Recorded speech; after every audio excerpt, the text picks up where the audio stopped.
Hey there, tech enthusiasts. Welcome back to another quick and easy tutorial. Today, we're diving into how to turn on display over other apps on your Android device in 2025. This feature is a game changer for multitasking, letting apps like chat tools or screen recorders pop up over whatever you're doing.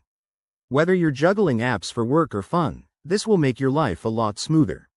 Let's jump right in. First off, make sure your device is updated to the latest Android version. 2025 might bring some tweaks, so updates are key for smooth sailing. Start by unlocking your phone and opening the Settings app. It's usually that gear icon on your home screen or in your app drawer. Once you're in Settings, scroll down and tap on Apps or Apps and Notifications.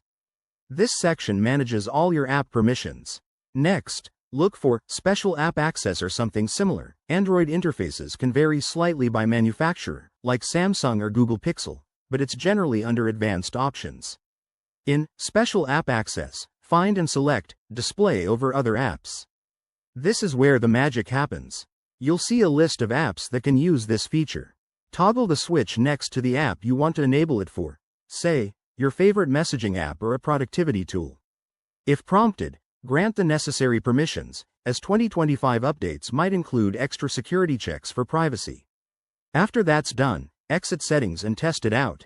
Open the app you just enabled, and you should see it overlaying other screens seamlessly. If it doesn't work, double-check your app's settings or restart your device. Tech glitches happen.